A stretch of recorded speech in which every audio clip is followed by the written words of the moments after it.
and welcome back to Bougie Comfort Food. I'm your hostess, Mary Landry, and today is Pot Pie Calamity.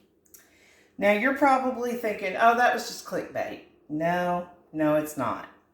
But I'm going to show you the way to make a win out of a lose. So, let's get this started. Today we're going to make beef pot pies. It's a cold day tonight. It's supposed to get down to 38 degrees. And something warm in my family's belly sounds like a plan. For those of you who are our loyal watchers and said, what happened to last week? Well, I was feeling under the weather. No, not corona, thank goodness. But I was under the weather and having some COPD issues. And it didn't happen. So, we're going to keep on plugging forward and we're going to go on with this. So, for today's recipe, you're going to need a pound of stew meat cut in small chunks. Now, I do them in about 1/4-inch chunks so that they will fit inside my pot pie nicely. You can see it's just a little bitty piece of meat. That's okay. Now, we're going to brown these first because you want to start with cooked beef. You do not want raw beef in this pot pie. It does not have enough time to cook this beef. So we're going to go ahead and get that started in our skillet. Now, if this had been steaks and I needed it to brown and be pretty and have a crust on it, I would have dried that beef. But because this is going in a pot pie and it doesn't have to look that pretty, we are just going to brown it in the great old-fashioned way. Now, you're going to set your oven to 425. And 425 is the magic number here. And it's going to cook for 30 to 45 minutes, depending on your oven. But that last 10 minutes, you're going to want to throw a ring of foil around the edges, just so that they don't over brown. All right, let's find what happened to my spatula so that once this beef starts getting it, we can get it moving around. Now I'm just going to leave it there. I'm going to go ahead and set my oven to 425 so it will be preheating. And I've already got my water starting to boil. You're also going to need a bag of mixed vegetables. You can use as many vegetables as you choose. If you want less beef, don't feel afraid. It's okay. Additionally, I use a can of diced potatoes, drained, so that my pot pies have a little bit of oomph to them. I like that potato in my pot pie. You're also going to use a tablespoon of Mrs. Dash. And I know many of you think, whoo, she uses a lot of Mrs. Dash on this channel. And you're right. It is a really good all-purpose seasoning blend. It has onions and carrot and bell pepper and all kind of goodies in it. Oregano and basil and all the good stuff. So I like using Mrs. Dash, plus it's salt-free, so I can control the amount of salt going in my dish. Additionally, you're going to need a 1/2 tablespoon of Tony Chachere's Creole seasoning. And no, we are not sponsored by either one of those jokers. But boy, it would be nice. Woo, I'd love to get a Tony Chachere's gift pack, but wishes are there.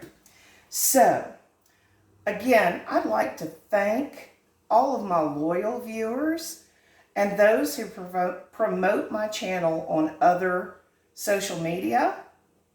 I'd like to give a big shout out today to one of those people, and his name is Sydney. Sydney and I dated back in the late 80s, and he was absolutely a fantastic boyfriend. And he has always given me a shout out on Facebook, in our Facebook group. And I just want to say thank you, Sydney, for supporting me and promoting my channel and promoting what I'm doing here. Just thought I'd say just a little something sweet there. All right, so you're saying, where does the calamity come in? Well, I bought 2 deep dish pie crusts. You're going to need those as well, and they need to be thawed so that you can work with them. When I pulled my pie crust out of the freezer, that's what I found. My top crust apparently got bounced along the ground. It happens. Pie crusts fall out. And if this had been my mother's cooking show, she would have cried, told my father he needed to go to the store and go and get another set of pie crusts for her because it was all ruined. I, however, am not that girl. So you see the gathered bits in this pie crust. Good news is for us, it's fixable. And you're probably thinking, she's just going to take that whole thing out, roll it out with a rolling pin, and, you know, say a Hail Mary and go on with it. Nope. If you did that with your pie crust, you would have overworked said pie crust. So what we're going to do is have a game of Jenga with this sucker. And we're going to put this pie crust back together as best we can. So while we're doing this, let's just talk a little bit. So I know that everybody has that cold weather food that they love so much. Whoop! Everything's bubbling over here. You heard that? So everybody has that favorite meal. One of my wife's favorites is chili.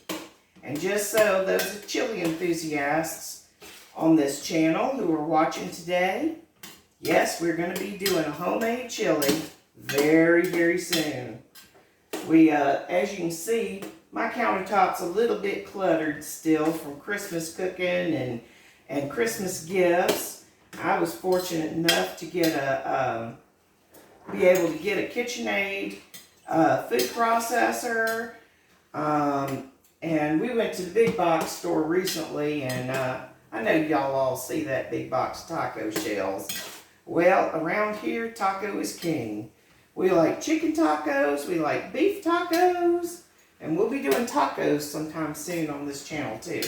All from scratch, just like we did with fajitas. So, I've got my beef cooked. See, that doesn't take long. Now, we don't need all that liquid that's in that beef, so I'll drain that off in just a minute. But let's get our gravy going. For this recipe, you're going to need 2 cups of gravy. Now, I buy the big container. Y'all know I like big box stuff. So, that big container to make 2 cups of gravy is 6 tablespoons. Which, for those of you who do not want to do the conversion, is a cup plus an eighth. I mean, a quarter cup plus an eighth. Gives you 6 tablespoons. Now, good news is gravy makes itself pretty quickly. Now, I know some of you are thinking, well, that gravy isn't homemade. It's going to be okay. We're going to make all this work. Tonight, my main goal is to get this food on the table and enjoy this. So we're just making gravy from powder. Don't be ashamed if that's the only way you know how to make gravy. There's nothing wrong with it. Now, I could have taken the drippings out of that beef pan, put it together with some cornstarch or some flour, and could have made a homemade gravy, and all that goodness would have been in there. But we didn't do that. So once we get this gravy done, and you need to kind of whisk it along to keep it from sticking, and just keep it moving. So that's why I'm over here keeping it moving. But you want to make that gravy, and then what we're going to do, we're going to add it to that beef. Now, once I get done getting all this put together, it's actually all going to go into my skillet. I'm going to put the veggies in there. I'm going to put the potatoes in there. Everything's going in there. Seasoning too.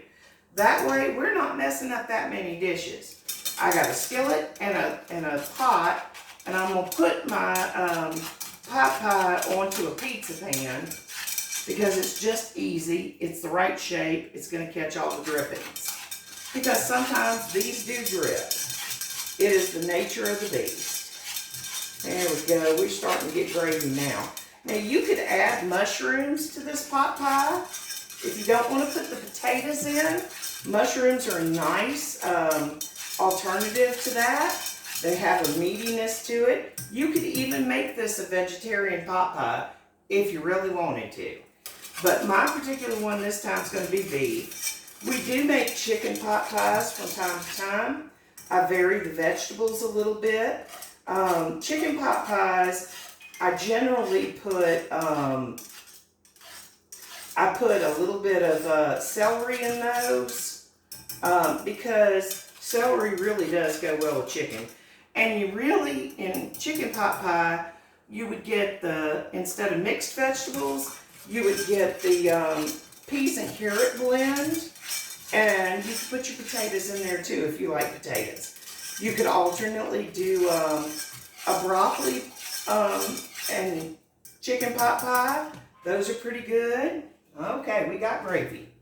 So, let's turn off that stove. We're just going to let our gravy rest. It'll thicken a little bit as it rests. And I am going to put it into the other pan. I did not lie to you. We're just going to repair this pie shell real fast. So, for those of you who watch us religiously, thank you. Thank you to everyone. We are not currently monetized. We don't have enough viewers yet, but that's okay. We're going to get there. Some of you may be wondering, why'd you start this channel? Well, first of all, because I love to cook and I love to make exciting meals for my family. And the second reason is because I've always wanted to open a restaurant, but that time just never seemed to be right for me. It never seemed to happen for me. I never knew how to get a backer and all those kind of things, you know, all the stuff you need to make a restaurant work, and never had the money for it. So instead, I have taken to YouTube and I am sharing all this with you. You know, I thought about today if who I would want to cook food for one day.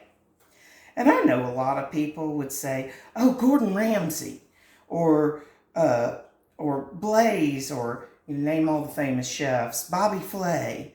No. Gordon Ramsay would make me cry. I've told my wife that many times. I enjoy watching him on Next Level Chef currently. But, yeah, no. That man would make me cry like a big boo-boo baby. So, you saw how broken that pie shell was. And I showed you just how easy, just to mash it together. Kind of like playing with Play-Doh. But look at there, folks. Pie shell's good.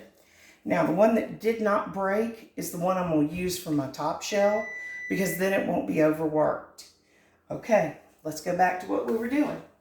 So, as I stated, we've got our beef. Okay, and you can see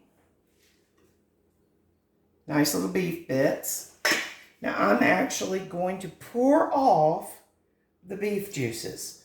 Now, you might be thinking, why is she going to do that? That's wasting good flavor. Well, the reasoning why is because at the end of the day, that's going to make our pie too juicy.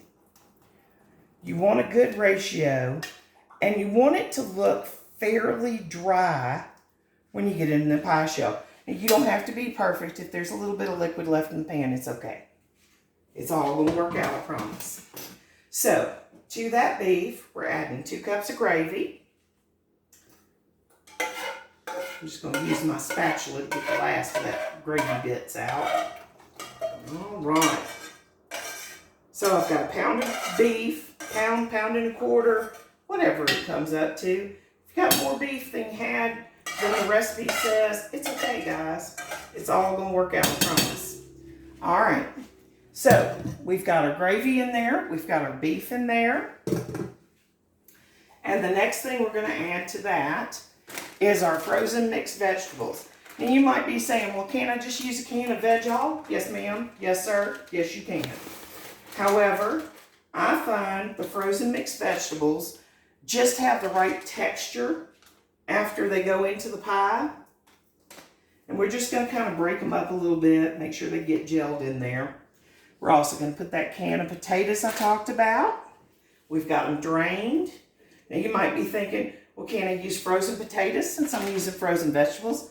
Yes, but understand, frozen potatoes cook a little bit differently. So you need to be prepared that they might be a little tougher. And you might be saying, well, can I use fresh vegetables in all of this? You could, but you need to cook them first. And I know that sounds goofy, but your pie is not going to be in the oven for hours and hours to cook all those vegetables down. Okay?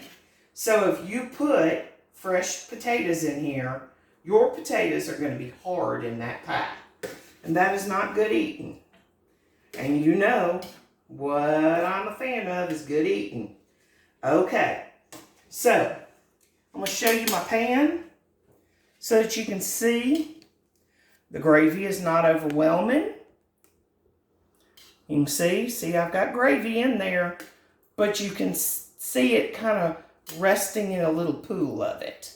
Okay, so we've got all those in there. That's the right ratio. You want it to look a little bit wet, but not sopping wet. The next thing we're going to add is a tablespoon of Mrs. Dash. Remember, your pie has to have seasoning, and although gravy is a wonderful seasoning, it is not going to be enough to give you some real flavor for this pie. Okay? And I told you we were going to add Tony Chachere's to this because it's beef and because you want a little bit of salt in the world. And give me a second, I'm going to pour this over my sink so I don't make a mess of a hess. All right, we only need a half tablespoon of that Tony Chachere seasoning. I like it because I like the cayenne in there. I think it does something for beef. And it definitely adds the salt you need to make that pie a successful pie. Okay, guys. So, as you can see, we've added all those together. Give me 1 second to get a sip so I don't cough in your faces. Get a quick sip of water. Back to it. All right, so we're going to mix that seasoning on into these vegetables and beef. Whew, it smells so good already. So I know my pie is on the right way. Now remember, we're going to use that broken shell for our bottom shell so that we don't overwork the dough. Because once you get all of this into your pie shell, you're going to have to lay that other pie shell on top and make your crust out of it. And like I said, if we had used the broken one, we would be working that pie dough so much it would be tough. So, we're going to take our broken pie shell.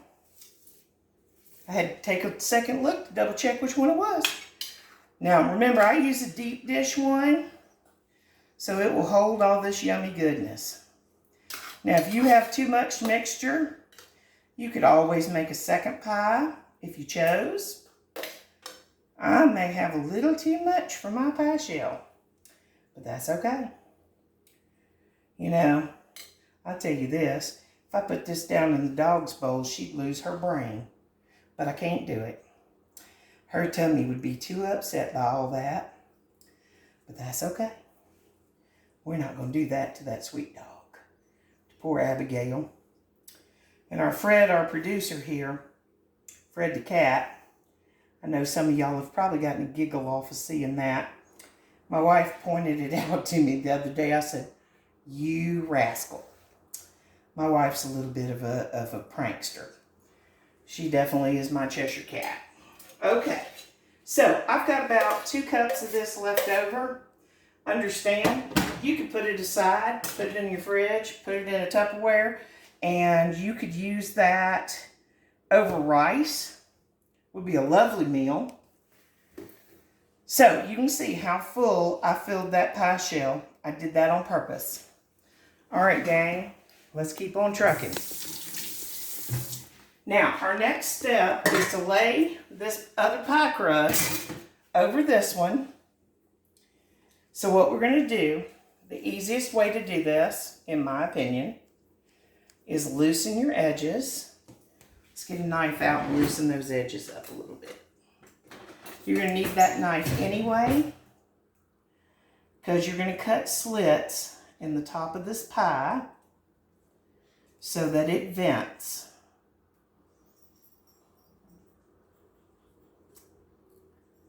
Pause. Yep. So we're going to loosen this pie shell. Now the way you do that is run a knife under the edge of the crenellated, you know, the crimped part. You're going to run a knife just under the edge of it, and it will loosen it up off your pan. Now, you might be thinking, okay, then I throw away that pan. That's fine, unless you choose to make your own pie dough. Now, our next project, or one of our next projects, is going to be a buttermilk pie. Ooh, this one cracked too. We're just not having luck today. I told you, Calamity Day. That's okay. So, I'm going to turn it upside down on my pizza pan so I don't lose any of the dough pieces. Ooh, I can hear it breaking. My pie shells really took a whammy in this one. They must have hit the ground a couple of times. That's okay. We're going to gently, gently pull it away. Okay. Yeah, it doesn't look pretty, right guys? But that's going to be okay. We're going to make this happen. All right. So, I'm going to put my pie pan, my empty one, into the sink so that it can become another pie later. Now look, you don't need the crenellated pieces. That's why I didn't panic that this one was broken too. You don't need the crenellated pieces to cover your pie. You were actually going to cut them away anyway. So it's no biggie. But as you can see, my poor little pie shell. Like I said, this is why it's Calamity. Luckily, it has to be cut to be vented anyway. All right, so we're going to put it back together sort of on top. See how we did that? And we're just going to take our knife, run it around the rim. We're going to take off those crenellated pieces. Get my pie shell back out so my pie pan back out so I can dump them off into that. You're just going to run that knife right along that edge and take that edge off, that crenellated edge off that pie. So, this is a fairly easy recipe, as you can see. Now, I know you're thinking, well, I can go get Marie Callender's and just eat that. You feel free. But I like to make things fresh for my family. I have been making pot pies homemade for years, mostly because when I was a bus driver in Louisiana, I couldn't afford to do much else. It was do this or not really have a budget for food because my husband had passed away by the time I was really into bus driving, and I had no one to help me other than a wonderful roommate who was working for McDonald's, so our food budget was not real big. And what we would do, you can see I'm kind of mashing the edges of this pie shell down while we're talking. So what I would do is cook everything homemade. We didn't go to fast food, but when on payday, we would go to the store and go buy whatever we needed, and I would make things. My sons were not always jiving once they were teenagers that we were making pizzas or making shepherd's pie at home or making pot pies or whatever. But you know what? At least they knew, their mama knew how to cook. Now we're just going to kind of poke some holes in this pie shell. You can do them in any way you want. I used to laugh and put a bee on it because of the old nursery rhyme. roll it and pat it and mark it with B, put it in the oven for baby and me. So, but my wife definitely appreciates that her wife can actually cook homemade food and does not have to eat Sonic and McDonald's and Burger King and Raising Cane's and Taco Bell every night of the week. I'm not saying we don't like it. We love all of those. All right, guys. So as you can see, it's not very pretty looking at the moment, but it's okay. It's going to bake up and be nice. You can see it's very full. You can even see the gravy start to come out of it. So now at this point, we're going to take it, put it in our 425 degree oven. My oven runs a little bit slow, so we're going to put it in for 45 minutes. And I will come back to you to show you that pie when we are done. Now remember, 10 minutes before it's due to come out, so 30 to 45 minutes is your time frame. So at 35 minutes, I'm going to wrap the edges of my pie with foil. The reason you do that is so that the crust doesn't end up too overdone. So 35 minutes from now, we'll wrap it with some foil and we'll be back to you in about 45. So hang tight. We'll be back, folks.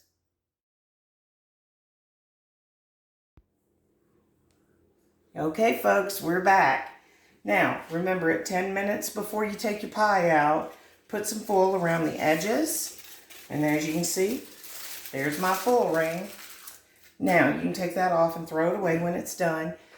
Now, once your pie comes out of the oven, your pot pie, let it rest for about 10 minutes.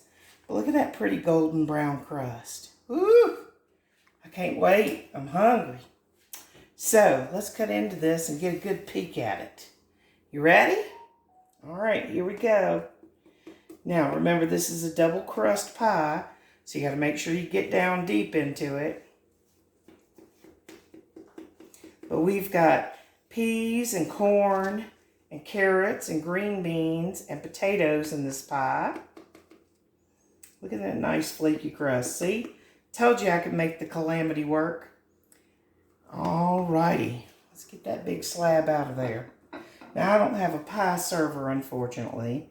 If you do, that's the better tool to use. But since I do not have one, we're going to make do with a spatula. Look at that, look at that, look at that. Ooh, oh my goodness, you're spilling. It's a little bit sloppy if you do it with a spatula. But you know what? Your family's not going to care. And trust me, when they bite down into it, it's all done. It's all over with at that point. So, look at that pretty pot pie. All the vegetables, look at it steaming up. So pretty. And I am so ready to eat some of it. Make sure I got that little extra piece of crust because I don't want to cheat anybody out of their pot pie crust. But this has been our calamity of a beef pot pie. And we have pulled a win out of the calamity and the misfortunes of a drop pie crust. So, from all of us here at Bougie Comfort Food, remember, if you like this video, give us a like. You know, the big thumbs up down there. If this is the kind of food that you think you might enjoy, subscribe. And if you hit that notification bell, you will know every time we upload a new video. My Aunt Paula is one of those people who have hit that notification bell so that she'll get these recipes every time they come out. From all of us here at Bougie Comfort Food, Fred the cat, Abigail the dog, and my beautiful camera woman, my lovely wife, Kat, we wish you a blessed evening, and we hope you have a great rest of your week. Thanks so much for joining us. Bye now. Save a place for me.